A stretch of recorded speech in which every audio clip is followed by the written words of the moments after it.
Yeah, it's getting boring. I mean, what else? Let's see something different. Do something, maybe do it with his left hand. I'm just joking. Look, he's one of the best in the world, and that's what he does. You know, I've said this earlier, some of us in this room can take him for granted. The man is special. The guy loves competition. And when you have a triple-double like that, it's not easy because he's marked once he pulls up in his car. They're going to have a double team or they're not going to let him play. And his growth of getting off the ball and trusting his teammates is at a very high level. I know the points, everybody talks about that, but just playing 4-on-3, sometimes that can be frustrating. But he's showing maturity and trust in his teammates that they're going to make the right play. Look, there's a whole lot of ways that I think we can describe this performance from Luka Doncic. I'm not sure that boring is one of them. I'm with Jason Kidd on that one. What did you see from yet another 40-point triple-double from Luka Doncic? It's wild. I wish Perk was here. Lemon pepper barbecue, whatever sauce you put on it. It's all okay. All right, it's put fine. ranch on your wings. Look, Luka is a one-man offensive machine, and if you don't believe me, look at these numbers. He's averaging almost 55 points created per game this season, which is literally half of the Dallas Mavericks offense. AKA, he's pretty much like 2.5 players out there with his scoring and his assists. Richard, will you help show me? I would love to because I was loving those highlights. Let's go, sis. Okay, let's talk about this play right here because let's start with how it's established, right? This is a switch because Kevon Looney is guarding Luka. What does that mean? That means the help defense has to be aware to help the big man outside of three. Who are the help defenders? It's Clay, it's Wiggs, and it's Steph. But you never help off a ball side, right, Richard? So we're going to eliminate Steph from this. So as this play gets going and Luka makes his move, the help defense is really activated. And I'm talking about, you can see Wiggs, he vacated the paint so that he can make a rush at Luka. But Luka, as he makes his move, look at the vision he has, being able to see, hey, here's the help defense. Right? There it is, those two guys. But then Josh Green even slides down to make this pass harder, but he still has the vision, as you see it curl around there, to be able to make this perfect dime of a pass. He had 12 assists on the night, and that one was probably the best one. That was definitely the best one. And on top of it, Green had another swing pass to Tim Hardaway Jr. And look, you understand, Green was not shooting it, and and Draymond Green is put in a tough spot because he has to choose between two defenders. But Luka, an underhand, now I played with Jason Kidd, an underhand scoop pass to a person in the corner. I haven't seen many passes like that from anybody in history. But Richard, let's talk about the scoring because this man does happen to also lead the NBA in scoring at 33.5 points per game. And on this possession, again, we were talking about the help defense. You'll see here, Steph is actually engaged. He's like, yo, I want to win this game. So you see him right here. He's in the paint. He's like, I'm going to show help early.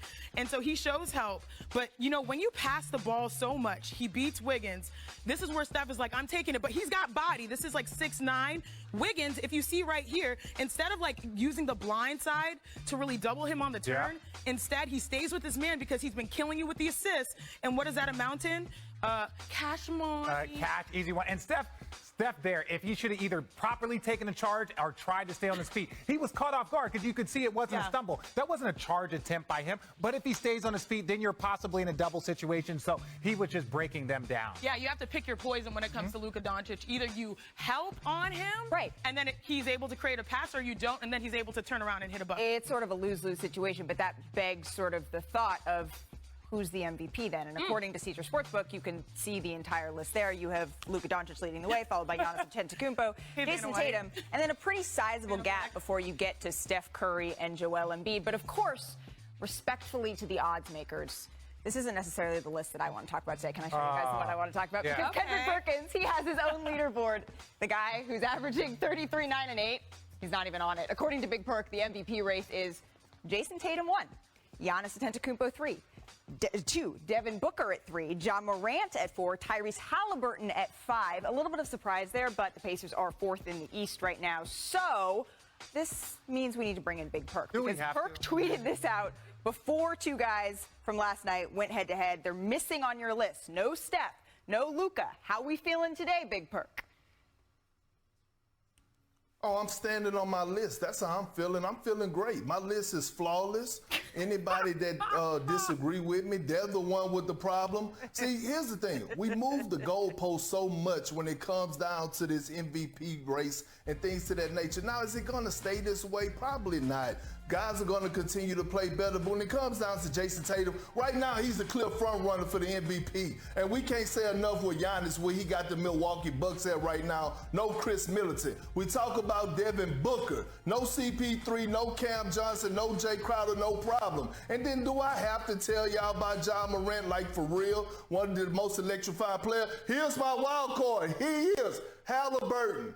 Nobody in their right mind would have thought that the Indiana Pacers would be sitting at the number 4 spot at the Eastern Conference right now, and it's all because of Halliburton in this play, averaging almost 20 points, 11 dimes on 48% shooting. Now, if anybody have a problem with this list, shame on them. Okay, don't shame on me. Don't shame on me, Perk, because you know I love you. But I just have a follow-up question. So Luka Doncic is not in your top 5. Is that because the Mavs are struggling relative to the other guys on the in the standings in their conference? Yes, because not only do you have to have great individual numbers, but your team has to be winning. Your team can't be sitting at the number 9th or 10th spot at a 500 record and you expect for him to be in the MVP conversation. It's just not how it works. Now, look, Luka has been doing his thing individually, but last time I checked, your team has to have success and be up in the top tier as well. Well, all right, Rich. Okay, listen, the beautiful thing about America is this: you are entitled to your opinion, even if you are wrong, even if you are grossly wrong. And let me break it down. The difference between 12-8 and 10-10 is what, ladies and gentlemen? 2 wins. 2 wins. But the numbers that Luka is putting up is historic, right? His numbers that he's putting up is historic. And then another thing. They added Christian Wood. They did. They added Christian Wood, but who else did they lose? They lost a pretty good backcourt mate. They lost a pretty good backcourt mate that's playing outstanding in New York. So his team currently right now has had a talent dropped off, so his numbers has improved. His numbers have gone up. So when I see that, I look at it and say, look, Luka, to me, the way he is playing is either 1, 2, or 3 based off of where you see it. To have him not even on the top 5 of a list, that just sounds personal, Perk. So I'm with you on this one, Rich. I think that Luka belongs in this conversation. But here's the question for you, Rich, because there's a rule: who you drop off to put one in.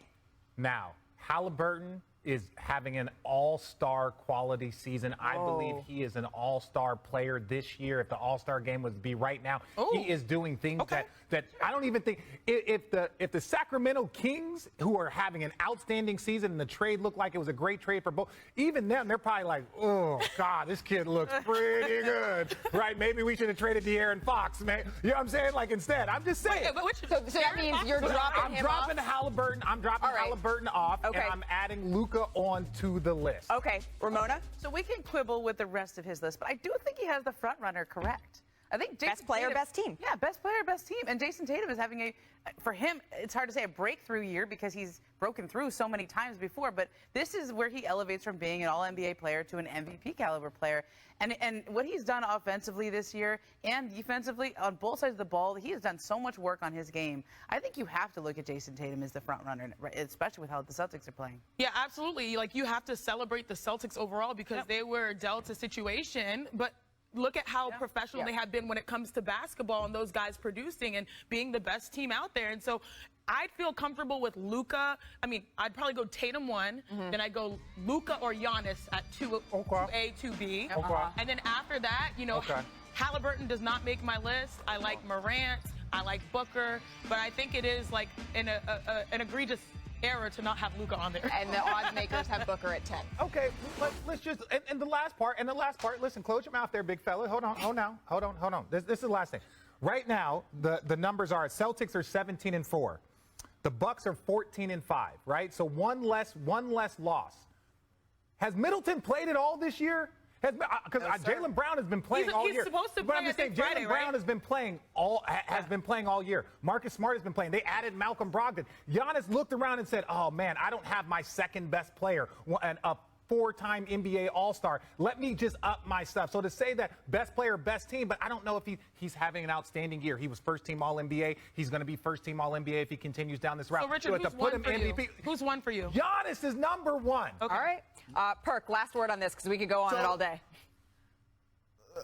Well, here's my question to y'all. So the record don't matter. It's two questions I have to ask. One, does the record of your team matters? And it's gonna be an MVP update. In another 2 months, I'm gonna give another update Because on the MVP list. But as of coming into the season.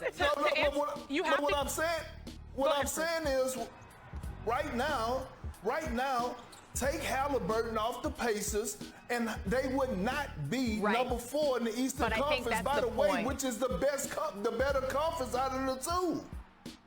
But if you take Luka off the Mavs? Exactly. But if you take Luka off the map. But hey, in Perk's words, his list is flawless.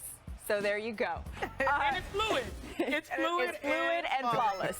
There you go. Still to come on NBA. Hey, what's up, guys? Jack from Jackie Sports. Last night was incredible.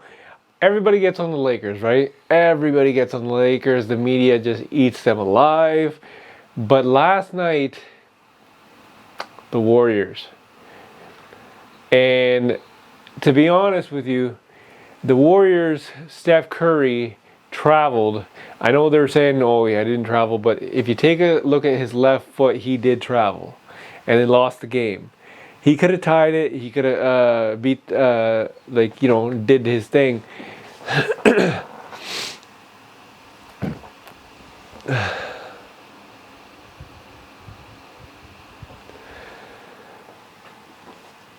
Hey, what's up, guys? Jack from Jackie Sports here. About that time again last night in the NBA, Golden State Warriors blew it, as in they dropped the ball. Well, they traveled in the last play call where Steph Curry had the ball. He actually traveled. Take a look at his left foot. It was a clear travel, right? So are the Warriors done? They're so bad. They're like 1-9 on the road, and I don't know, right? I don't think that this is it for the Warriors. They got to make some adjustments for sure, right? They have to make some adjustments. They got to make some tough trades. They have to make some tough trades. They sent James Wiseman to the G League to get him some more practice and more playing time and stuff. Smart decision, I don't know, but at the end of the day, they are not looking good. They're 1-9 in road games, and I don't know. It's just Clay missed that 3 at the end. If this was about 3-4 years ago, he would have nailed it for sure. But you can never count out. Never, ever, ever, ever count out Steph Curry. Because Steph Curry is one of those people that gets hot and then he doesn't, right? If you take a look at last year, nobody thought that Warriors are going to win the title. Nobody. At this same time last year, exact same time last year, nobody thought Warriors were going to win. Everybody thought it was the Nets, the Clippers, Denver Nuggets, but nobody thought Warriors would have done it. Then all of a sudden, Warriors go on that freaking insane winning streak, and they picked it up. That's why when people say, are the Clippers done? I don't think so, because Clippers, all they got to do is just find that rhythm and get to the playoffs and stuff like that. But that's a whole different topic. I'll get into that topic another time. But Warriors have a lot to do, a lot to work on. But will they get to the playoffs? 100%. Will they get to the finals? Maybe, maybe not. Will they win the title? I don't think so. Because I'm looking at this Boston team, and this team is insane. right? Like, I'm looking at their schedule.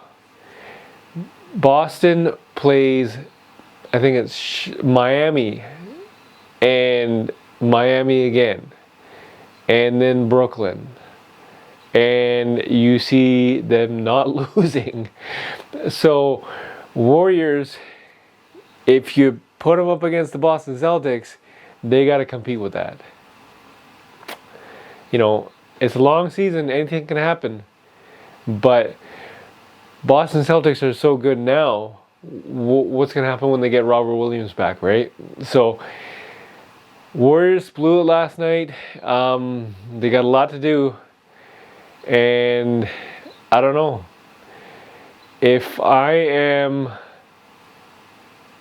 Bob Myers, I am going to seriously consider some tough trades. That's just about it. That's the name of the game here, right? Like, you want to win a title with Steph Curry in his prime, still shooting like lights out, except for last night, that one shot or that one travel. You got to do whatever it takes, right? So he's got some tough decisions to make. At the end of the day, we'll see what happens. Leave a comment in the comment section and tell me if you think the Warriors are done. Or are they going to make it to the playoffs? Are they going to succeed like they did last year? Are they going to make it to the finals? Leave a comment in the comment section. Tell me what you think. This is Jag from Jaggy Sports.